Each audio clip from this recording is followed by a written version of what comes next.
जय भीम। जय भीम। हमारे Punjab National Bank के general secretary all India Umesh ji हमारे बीच मौजूद हैं। मैं चाहूँगा कि वो आ जाएं। हमारे महासंघ के वो सेक्रेटरी फाइनेंस हैं।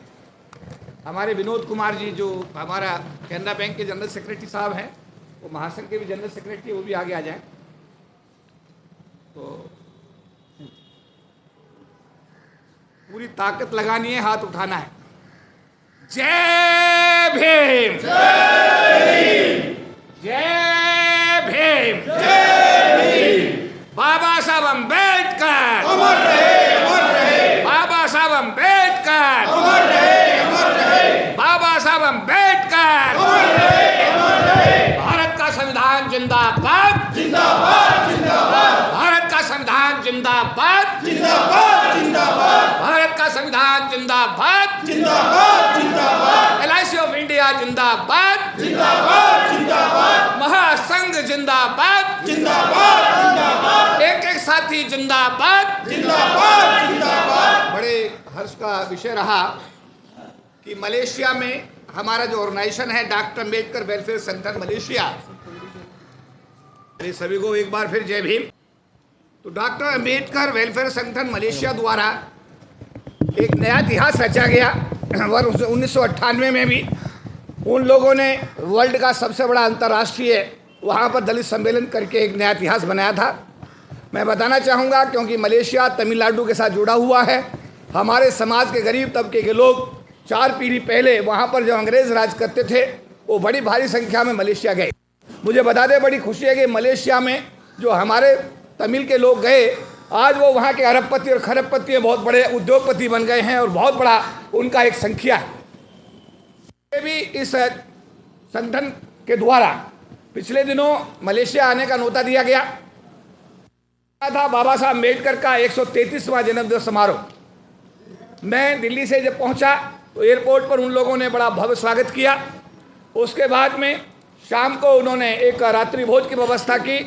उस रात्रि भोज में मलेशिया सरकार के जो मिनिस्टर उसमें मौजूद थे, वो स्टीवन सिम ची क्योंग जो HRD मिनिस्टर है मलेशिया के, BN रेड्डी साहब जो हाई कमिश्नर हैं मलेशिया में भारत के, और तीसरी मिनिस्टर थी सीनेटर सरस्वती कांडा स्वामी जो अपने समाज की थी। ये यूनिटी मिनिस्टर मलेशिया की थी। इस कार्यक्रम के अंदर बाबा साहब अम्बेडकर के जो पात्र हैं हमारे यशवंतराव अम्बेडकर जी, वो भी इस कार्यक्रम में मौजूद थे। उन्होंने भी इस कार्यक्रम में शिरकत की। अगले ही दिन मुझे बता दें, बड़ी खुशी है कि वहाँ के प्रधानमंत्री अनवर बिन इब्राहिम जो मुस्लिम समाज से आते हैं, क्योंकि मलेशिया एक मुस्लिम कंट्री, बाहुल्य कंट्री है। 66% आबादी वहाँ पर मुसलमानों की निवास करती है। और जो प्रधानमंत्री जी हैं वो खुद मुस्लिम समाज से आते हैं। और जब वो प्रोग्राम में 14 तारीख को आए और उन्होंने जब बाबा साहब अम्बेडकर का केक काटा, तो मुझे बता दें, बड़ी खुशी है कि एक तरफ उनके बाबा साहब अम्बेडकर के पौत्र हमारे भीमराव अम्बेडकर जी थे और दूसरी तरफ आपके संगठन के राष्ट्रीय महासचिव KP चौधरी साहब को उन्होंने, और जो फोटोग्राफ साहब को भेजे गए हैं उसमें उन्होंने मेरा हाथ पकड़ के कहा कि आप चौधरी साहब मेरे साथ केक काटिएगा। मैं ये बताना चाहता हूँ कि इस प्रोग्राम के अंदर जो लोग मौजूद थे, अब हमारे मलेशिया के प्रधानमंत्री अनवर बिन इब्राहिम साहब, स्टीवन सिम ची क्योंग जो है जो HRD minister Malaysia, BN Reddy high commissioner Malaysia, senator Saraswati Kanda Swami unity minister Malaysia, M Kulasegaran legal ministry प्रधानमंत्री कार्यालय के मंत्री, D पंजामूर्ति जो इस प्रोग्राम के अध्यक्ष थे, P थंगाराजन जी जो इस प्रोग्राम के चेयरमैन थे, भीमराव अम्बेडकर जी के पौत्र भीमराव यशवंतराव अम्बेडकर जी, दूसरे उनके पौत्र राजरत्न अम्बेडकर जी, मैं स्वयं KP चौधरी आपका संगठन का राष्ट्रीय प्रधान महासचिव, अमेरिका से हरदेव सहाय अंतर्राष्ट्रीय कोऑर्डिनेटर, सुशांत घोटघाटे जापान प्रतिनिधि, हेमंत सूटे मुंबई, सोहनलाल जी लंदन UK प्रतिनिधि, रमेश क्लियर लंदन UK प्रतिनिधि, चंचल मार कनाडा प्रतिनिधि, अजय सिंगापुर प्रतिनिधि, अजय निर्जाने ऑस्ट्रेलिया प्रतिनिधि। इसके अलावा करीब 50 देशों के हमारे अम्बेडकरवादी वहाँ पर इकट्ठे हुए और करीब 1,500 लोगों का समागम मैंने पहली बार अंतर्राष्ट्रीय परिवार में कहीं जाकर के देखा। प्रस्ताव पास हुए। प्रस्ताव जो हमारे हैं, हम हमेशा उस बात को रखते हैं। प्रस्ताव हमारे रखे गए। हमने एक एक महासंघ के एक एक प्रस्ताव को वहाँ रखा कि आरक्षण कानून बनना चाहिए। निजी क्षेत्र में आरक्षण लागू होना चाहिए, आबादी के हिसाब से आरक्षण को बढ़ाया जाना चाहिए, देश में जो रोजगार पैदा हो रहे हैं उन रोजगार में SC ST की उनकी संख्या के अनुपात में भागीदारी होनी चाहिए, SC ST कमीशन को और पावर मिलनी चाहिए, देश की बंजर जमीन को उपजाऊ बना करके SC ST में उसका बंटवारा होना चाहिए, जाति का आधार पर हो रहे भेदभाव खत्म होना चाहिए। तो जो महासंघ ने 25 नवंबर 2023 को विज्ञान भवन में भारत के पूर्व राष्ट्रपति जी को हमने रामनाथ कोविंद जी को जो ज्ञापन दिया था, उसे एज इट इज आप सबके बिहाफ पर अंतर्राष्ट्रीय पटल पर हमने मलेशिया की राजधानी कुआलालंपुर में रखा और वहां मुझे बता दे बड़ी खुशी है कि उस प्रस्ताव को एज इट इज हर्ष ध्वनि के साथ पास कर दिया गया और भारत के प्रधानमंत्री को आवश्यक कार्रवाई हेतु भेज दिया गया। साथियों, मेरा कहना यह था कि अगर बच्चा रोता नहीं तो माँ भी दूध नहीं पिलाती। LIC संगठन इस बात आपकी यूनिटी की मिसाल पूरे विश्व में दी जाती है। आज भी बहुत सारे लोग छुट्टी पर हैं, क्योंकि कल भी छुट्टी थी, कल भी छुट्टी है। तो ऐसा है कि इस चक्कर में बहुत सारे लोगों ने छुट्टी ली, फिर क्लोजिंग का भी समस्या बता रहे ले लीजिए, लेकिन फिर भी इतनी भारी संख्या में आप सब लोग आए। एक जोरदार ताली आप अपने लिए बजाइए।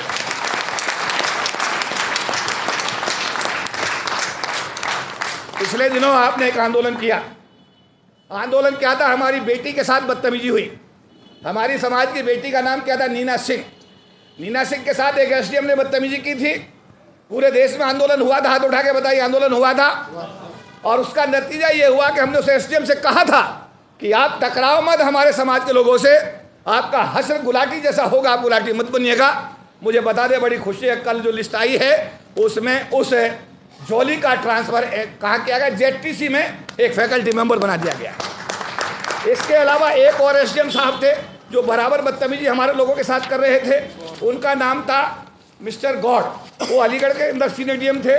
हमने कहा कि भाई इसको हटाओ, और राकेश गौड़ को भी कल की लिस्ट से हटा करके कानपुर भेज दिया गया है। लेकिन इसके साथ साथ हटा दीजिए। इसके साथ साथ मैं कुछ बातें आपको बताना चाहता हूँ जो हमारे लिए दुख की बात भी है। दुख की बात क्या है कि मैं आपके सामने थोड़ी सी पिक्चर पेश करूंगा और आप उसे एक्नॉलेज करोगे। 2 वर्ष पहले जब मैंने VRS लिया था 2022 में, हमारे नार्दर्न जोन में 17 मंडलों में 10 सीनियर DM इंचार्ज हमारे समाज के थे। कितने? 10 में से SR मीना अमृतसर में थे, बीकानेर में BL पवार थे, चंडीगढ़ में हरविंदर सिंह थे, DO1 में NC पीपल थे, दिल्ली DO2 में धर्मपाल जी थे, जयपुर 1 में OP जलवा थे, जालंधर में कपूर सिंह थे, लुधियाना में गणेश लाल थे, शिमला में यंगजोर थे, श्रीनगर में DK तनानिया थे। ये बात सही है? 10 सीनियर DM इंचार्ज जो है ये 2022 में थे, लेकिन 2023 आते आते ये 10 की संख्या 4 में तब्दील कर दी गई। और 4 में तब्दील होने के बाद में लुधियाना का senior DM SC, DK Tanania Jaipur 2 का SC, CS Dasappa Delhi DO2 का SC और OP जलवा जयपुर 1 का SC। 4 कर दिए, 10 के 4। कितने कर दिए? 10 के कितने कर दिए? और अब 2024 के अंदर बड़े मजे की बात यह है कि 4 के भी 2 कर दिए। अब DK तनानिया जयपुर 2 का जो सीनियर DM है वो SC है, और CS दासप्पा जो दिल्ली मंडल 2 का SDM है वो SC है। मेरी बात समझ में आई? नहीं बात? 10 से घटा के कितना लिया है आपके? अरे कितना लाए? 10 पे लाए, 2 पे। और ऐसे ही अगर बाकी DB जोन्स की हालत में देखता हूं, 12 में 4 SDM इंचार्ज थे कानपुर के अंदर, कानपुर जोन में। आज सिर्फ बरेली का SDM इंचार्ज SC ST का 3 आदमी वहां भी कम कर दिए गए, और सेंट्रल जोन और वेस्टर्न जोन की हालत उससे भी खराब है। एक जमाना था 2022 तक आपने देखा 4 ZM इंचार्ज थे आपके। क्या नाम थे 4 ZM इंचार्ज के? प्रकाश चंद भोपाल, दिनेश भगत दिल्ली, महेंद्र कुमार पटना और P कादर सिंह चेन्नई। ये बात सही है? 2023 आते आते 4 के 2 कर दिए गए, और 2 के नाम क्या थे? BB माझी भोपाल और कमल कुमार मुंबई। लेकिन अब मजे की बात यह है कि आज घटा करके संख्या शेड्यूल्ड कास्ट की संख्या 0 कर दी गई है। शेड्यूल्ड कास्ट कैटेगरी का कोई ZM इंचार्ज इंडिया में आज की डेट में काम नहीं कर रहा है। Shem Shem. मैं आपसे पूछना चाहता हूं कि मेरा VRS समाज को इतना महंगा बैठेगा, मैंने भी कभी नहीं सोचा था। मैंने नौकरी से इस्तीफा दिया, मेरे समाज को इतना बड़ा नुकसान होगा। एक भी RM मार्केटिंग 8 जोन्स के अंदर एक RM मार्केटिंग SC ST का नहीं है।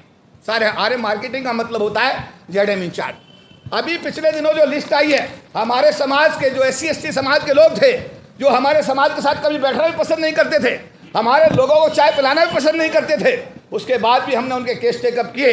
लेकिन LIC ऑफ इंडिया ने, जिन्होंने हमारे समाज के लोगों के साथ रोज बदतमीजियाँ की, SC समाज का होते हुए भी हमारे लोगों के साथ मैक्सिमम सहयोग किया। उन लोगों के जब प्रमोशन की लिस्ट आई तो उनके प्रमोशन गायब हो गए। मैं बताना चाहता हूँ सीनियरिटी लिस्ट में सबसे ऊपर रश्मि भटनागर थी, RMPIR भोपाल, उनका प्रमोशन सीनियर होने के बावजूद नहीं किया गया। उसके बाद विनोद कुमार जो कलकत्ते में पोस्ट थे, नंबर 2 सीनियरिटी में, उनका प्रमोशन नहीं किया गया। उसके बाद में आपके अरविंदर सिद्धू जो बम्बई में RM मार्केटिंग थी, उसका प्रमोशन नहीं किया गया। उसके बाद आपका रमेश बाबू RM पर्सनल हैदराबाद, उसका प्रमोशन रोक दिया गया। और उसके बाद PK सेठी जो हमारा दिल्ली का RMPIR है, उसका भी प्रमोशन नहीं किया गया और जूनियर लोगों के प्रमोशन कर दिए गए। 18 लोगों में 2 शेड्यूल कास्ट के लोगों के प्रमोशन हुए। एक का नाम है CV रमन्ना जो कि हमारा चीफ लाइजन अफसर था, और एक हमारा भाई यानी समाज का भाई, यानी एसोसिएशन का भाई, एसोसिएशन का कमांडर, एसोसिएशन का सिपाही, उसका नाम है धर्मपाल। किसका प्रमोशन हुआ? जोरदार ताली नहीं बज रही है। किसका प्रमोशन हुआ? गद्दारों का प्रमोशन नहीं हुआ। जिन्होंने समाज के साथ गद्दारी की उनका प्रमोशन नहीं हुआ, लेकिन समाज के साथ जो वफादार थे, नरेंद्र चौधरी को इतना रगड़ा लगाया गया। नरेंद्र चौधरी जब आपकी संगठन की छतरी के नीचे आया तो मुझे बता दे बड़ी खुशी है कि उसको भी इस लिस्ट के अंदर जोनल मैनेजर बना दिया गया है। जोरदार ताली से बात करें। मैं गलत तो नहीं कर रहा बात? कितने साल से उसको नरेंद्र चौधरी को रगड़ा लगाया जा रहा था।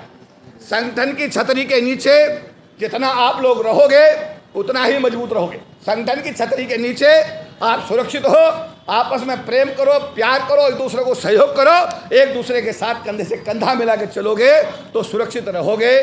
जहाँ तक मेरी बात है, मैं तो नौकरी छोड़ने के बाद भी, एक पार्टी का राष्ट्रीय महासचिव होने के बावजूद भी, मैं रोजाना नियम से कार्यालय आता हूँ। डेली सुबह से लेकर शाम तक आप लोगों की समस्याएं सुनता हूँ। उन समस्याओं का समाधान करने का मैं हर संभव प्रयास करता हूँ। मुझे नहीं पता कितने लोग कार्यालय आप लोगों में आते हैं, लेकिन वो जरूर आता है जिसको कोई परेशानी होती है, वो तो जरूर आता है जिसको, तो वहाँ कोई सुनने वाला तो हो, आपकी कोई सुनने वाला हो, उसका समाधान करने वाला हो। मेरा अनुरोध आप लोगों से ये है, LIC की मिसाल पूरे विश्व में दी जाती है। मेरा सौभाग्य देखिएगा, अभी मैं जून में बुलाया गया था न्यूयॉर्क में, और वहाँ पर जब बाबा साहब अम्बेडकर का नाम का रोड का नामकरण हुआ तो उस नामकरण को रस्सी खींचने वाली वहाँ की जो मेयर थी वो, और उसके साथ में जो रंजीत जायसवाल जो इस समय भारत के विदेश मंत्रालय में प्रवक्ता, रोजाना उनका अखबार में फोटो छपता है रंजीत जायसवाल का, वो उस समय कौंसिल जनरल थे न्यूयॉर्क के। 3 आदमियों में रस्सी खींच करके बाबा साहब के रोड का नाम वहाँ पर रखा, नामकरण किया। और परसों जब मुझे प्रधानमंत्री जी ने मुझे कहा कि नहीं चौधरी जी आप आइए और आप हमारे साथ में ये आप बाबा साहब का केक काटिए, और जब मेरा हाथ पकड़ के उन्होंने केक कटवाया अनवर बिन इब्राहिम साहब ने, तो मुझे ऐसा लगा कि शायद मेरे ऊपर परम पूज्य बाबा साहब भीमराव अम्बेडकर जी की बहुत बड़ी कृपा है। साथियों, 3 दिन के कार्यक्रम में हमने बहुत सारे फैसले लिए हैं। उन फैसलों के क्रियान्वयन के लिए हम दिन रात प्रयत्नशील रहेंगे। आप सबको जोड़कर हमने रखा है। LIC परिवार को पिछले करीब 35 साल से मैं राष्ट्रीय महासचिव के रूप में आप सबके सहयोग से आप सबको इकट्ठा करके आपकी ताकत आप ही में बांटने की मैं कोशिश करता हूं। मेरा निवेदन ये है कि ये जो नतीजे आए हैं, ये नतीजे इस बात को इंडिकेट करते हैं कि अगर आपकी एकता एकजुटता अगर बनी रहेगी तो शायद हो सकता है कि आपके हित आगे आने वाले दिनों में सुरक्षित रहें। और अगर आपकी एकता एकजुटता में किसी प्रकार की दरार आएगी तो मुझे लगता है उसका नुकसान आप सबको उठाना पड़ेगा।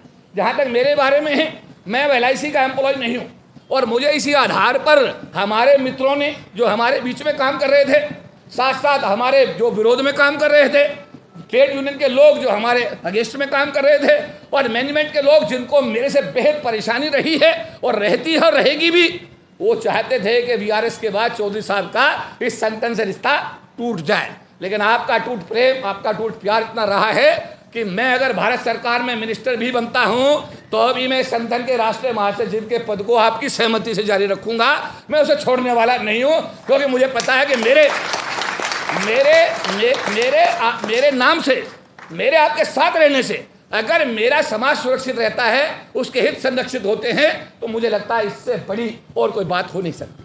आज के दिन मैं आप लोगों को यही आह्वान करूंगा कि परम पूज्य बाबा साहब डॉक्टर भीमराव अम्बेडकर का जो 14 अप्रैल का कार्यक्रम अभी संसद मार्ग पर मनाया था, मुझे पता लगा कि आप सब लोगों ने उसमें बहुत ही मुस्तैदी के साथ में एकजुट होकर के उसमें बाबा साहब को श्रद्धांजलि दी। उसके लिए मैं आपको बधाई देता हूं। और आने वाले दिनों में मैं आपको यह आह्वान करूंगा, क्या हुआ लेटर जारी हुए थे आपको?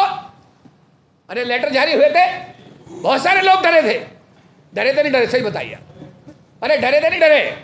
लेकिन क्या संगठन के रहते हुए आपको डरने की जरूरत है? अरे डरने की जरूरत है क्या? नहीं। जिन्होंने लेटर जारी किए वही हट गए। सुनील कुमार ने सबसे ज्यादा लेटर जारी किया, सुनील कुमार एसडीएम से हट गया। अरे हट गया नहीं हट गया, मैं गलत तो नहीं बोल रहा। दूसरे नंबर पे जारी करने वाला कौन था? अरे कौन था? जोली था। जोली भी हट गया। और जिसने जारी नहीं किए उसका नाम क्या था? CS दासप्पा, जो हमारा भाई था। CS दासप्पा कंटिन्यू कर गया। अरे बात सही है गलत है? तो हमने जिन जिन लोगों के खिलाफ जिहाद छिड़ा, चाहे आज तक पिछले 35 साल में, चाहे वो जेडएम रहा हो, चाहे चेयरमैन रहा हो, हमने चेयरमैन को भी 2-2 साल पहले पदों से हटवा दिया। हमें चेयरमैन बनवाने में भी हमारा सहयोग रहा, चेयरमैन को हटाने में भी हमारी भूमिका संगठन की हमेशा रही है। जेडएम बनाना भी हमारे संगठन का हिस्सा रहा है, और जेडएम हटाने में भी हमारी, एक PC गुप्ता को हमने 6 महीने के अंदर जेडएम इंचार्ज दिल्ली से हटाया था। तो हमारा SDM बनाने में भी भूमिका होती है कि हमारे लोग बनने चाहिए।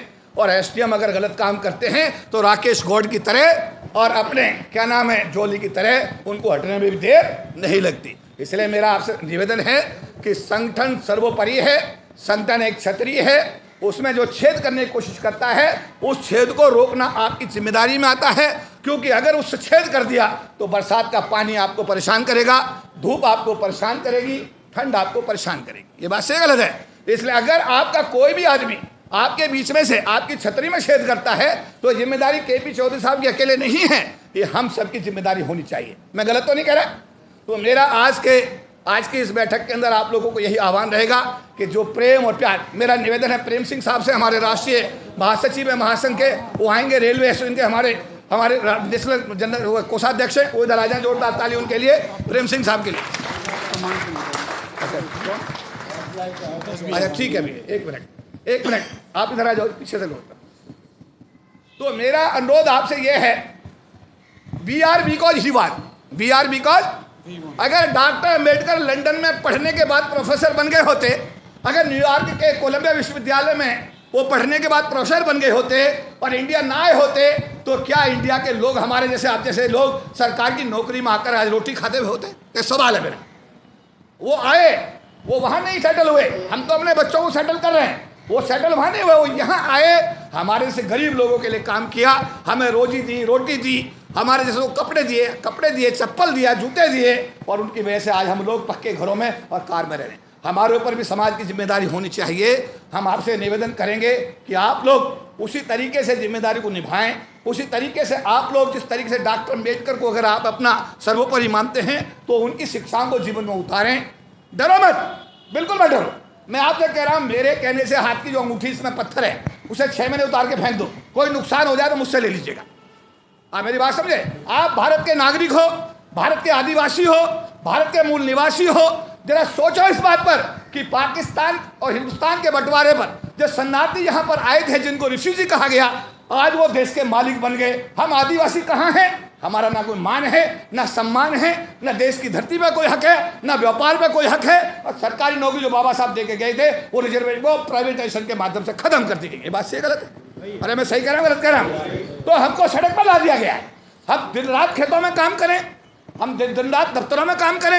ये सड़क बनी हुई है हमारे लोगों ने बनाई है, ये मल्टी स्टोरी बिल्डिंग हमारे लोगों ने बनाई है, ये LIC की बिल्डिंग हमारे गरीब लोगों ने बनाई है। लेकिन इन बिल्डिंगों को बनाने के बाद क्या कोई हमारा आदमी इनमें रहता है? नहीं। मेरा आप लोगों से ये कहना है कि बाबा साहब को पढ़ो, बाबा साहब को पढ़ो। अभी मैं मलेशिया जब गया तो मलेशिया जाके मैंने देखा कि हमारे जो तमिल लोग जो वहाँ पर गए, आज जब मैंने उनकी पोजीशन देखी, अरबपति, करोड़पति, इतने बड़े बड़े पदों पर वो हैं, इतने बड़ी बड़ी पोजीशन पे हैं। जब मैं लंदन में जाता हूँ, अपने लोगों को देखता हूँ जो अंग्रेजों के ज़माने में गए, आज वो मालिक बने हुए हैं। जो लोग यूनाइटेड स्टेट ऑफ अमेरिका में रहते हैं, आज वो मान सम्मान की ज़िंदगी जी रहे हैं। सोचो, अफ्रीका के लोगों को ले जाया गया नौकरी करने के लिए, गुलामी करने के लिए, कहाँ? US में। और आज उन्हीं का ब्लैक्स 2 बार राष्ट्रपति बन गया अमेरिका। ये बात सही गलत है? अरे सही है गलत है? पिछले अंग्रेज हमारे यहाँ से लेकर गए लंदन में भारतीयों को भर करके, आज सुनक नाम का हमारा ही भारत का मूल का आदमी प्रधानमंत्री बन गया वहाँ का। ये सही है गलत है? इंद्र कुमार गुजराल पाकिस्तान से आया हुआ शरणार्थी इस देश का प्रधानमंत्री बन गया, OBC प्रधानमंत्री बन गया।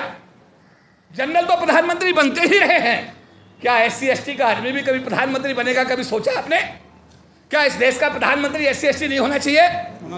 अरे देश हमारा, मूल निवासी हम, जो बाहर से लोग आए वो यहाँ के मालिक बन रहे, और जो इस देश के रहने वाले हैं वो बेचारे क्या है, मान सम्मान के लिए बेचारे दर दर भटक रहे हैं, और उनके साथ हर रोज अत्याचार अन्याय होता है। ये बात सही है गलत है? इसका निदान क्या है? इसका निदान हमारी और आपकी एकता में इसका रहस्य छिपा हुआ है। हम सब लोग एक रहेंगे, एकजुट रहेंगे, ऐसे रहेंगे तो डरेगा। LIC मैनेजमेंट ने आपके 8 में 4 जेडम लगाई, आज आपके SC कैटेगरी का 0 कर दिया। कारण यह है कि कहीं ना कहीं उनको ऐसा लगा कि शायद चौधरी साहब के VRS लेने के बाद पोजीशन में फर्क आ रहा है। तो क्या फर्क लाओगे आप लोग?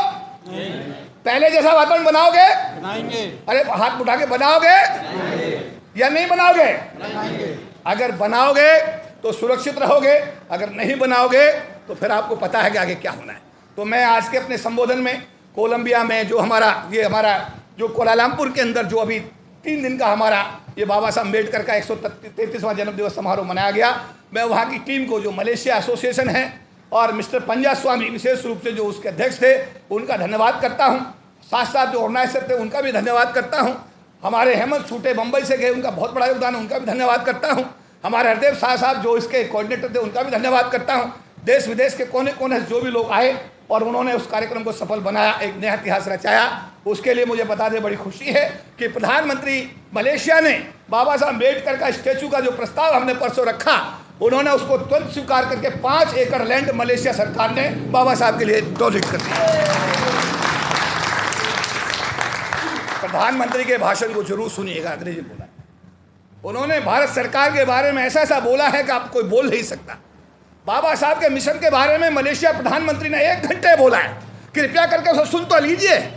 आपके राष्ट्रीय महासचिव ने जो वहां जहाँ बोला है, अपने मोबाइल में बजाय ये सास भी कभी बहू देखते हो, अरे पहले उसको सुनिए। आपके मतलब की बात है कि आपका राष्ट्रीय महासचिव क्या कोलालमपुर जाकर क्या बोल कर आया, सुनिए तो सही। सुनना नहीं चाहिए आपको? अरे सुनना चाहिए, सुनना चाहिए। दिन भर आप मोबाइल में देखते रहते हो बेकार की चीजें। अपने काम की चीज देखो, अपने मिशन की चीज देखो, अपने आप को मजबूत करो, एकजुट होता हो, एक दूसरे को प्यार करो और संगठन के पुराने स्वरूप को वापस लाने में कसम खा लो कि हमें पहले स्वरूप अपने 8 में 4 जेडम बनाओगे? हाथ उठा के बताओ। 8 में 4 जेडम लगने चाहिए, 17 में 10 SC इंचार्ज लगने चाहिए, MM और RM मार्केटिंग लगने चाहिए। और जो लोग SC/ST के खिलाफ काम कर रहे हैं, चाहे जेडम हैं और चाहे वो समझे नहीं बात आप SDM हैं, उनको तत्काल प्रभाव से हटाया जाना चाहिए। असल बात रह गई वेज रिवीजन, क्योंकि अगर ऐसा है, अगर पैसे की बात ना हो तो मामला खराब हो जाएगा। मुझे बता दें, बड़ी खुशी है कि सारी फॉर्मेलिटीज़ वेज रिवीजन की पूरी हो गई हैं। एक अधिकारी की उपस्थिति ना होने की वजह से, सिग्नेचर ना होने की वजह से ये थोड़ा मामला पेंडिंग है, लेकिन अगले सप्ताह में आप लोगों को हम सूचित करेंगे कि आज गजट, आपका गजट नोटिफिकेशन हो गया है और 3 दिन के अंदर आपको पेमेंट आपकी जो है बैंक खाते में पहुंच जाएगा। जोरदार ताली बजाओ उस बात के लिए। देखिए, चुनाव डिक्लेयर होने के बावजूद वेज रिवीजन हुआ। आपके संगठन ने 2.5 साल पहले वेज रिवीजन पे कहा कि 16% और सैटरडे ऑफ होगा, वही हुआ। जिस दिन आपके संगठन ने कहा 17% का इंक्रीज है, उसी दिन लोगों ने बहुत सारी बातें कही कि ऐसा नहीं है, ऐसा नहीं है, ऐसा नहीं है। लेकिन बताइए आप, जो आपके संगठन ने जानकारी दी, 17% हुआ नहीं? हाथ उठा के बताओ, हुआ? अरे हुआ? नहीं हुआ? और जिस दिन आज कोई नोटिफिकेशन की बात कर रहा है कोई यूनियन? अरे कोई नोटिफिकेशन की बात कर रहा है क्या? जिस दिन हम बताएंगे कि आज गजट नोटिफिकेशन का अब पब्लिश हो गया है, उसी दिन आपको जो है अगले दिन भुगतान की प्रक्रिया आपकी शुरू हो जाएगी। तो एक बार पुनः मैं LIC परिवार का और हमारे महासंघ के जो साथी यहाँ पर हैं, विनोद जी हैं, हमारे साथी उमेश जी हैं, हमारे प्रेम सिंह साहब रेलवे से हैं, इन साथियों का भी आभार और धन्यवाद इसलिए व्यक्त करूंगा कि मुझे महासंघ की तरफ से इन लोगों ने कोलालमपुर भेजा और मैं आप सबके सम्मान को बढ़ाकर जिस तरीके से न्यूयॉर्क में आया, उसी तरीके से मैंने कोलालमपुर में भी आपका, सबका, समाज का मैंने मान बढ़ा करके एक नई दिशा समाज को देने की कोशिश की है। तो मैं एक बार पुनः आप सब लोगों को अपील करूंगा कि आप सब लोग एकजुट रहें, इकट्ठे रहें, एक दूसरे प्यार करें, एक दूसरे को सहयोग करें और जब भी मौका लगे बस जय भीम बोलें, जोर से बोल, जय भीम, जय भीम, जय भीम, जय भीम, जय भीम, जय भीम। बाबा साहब अम्बेडकर, बाबा साहब अम्बेडकर।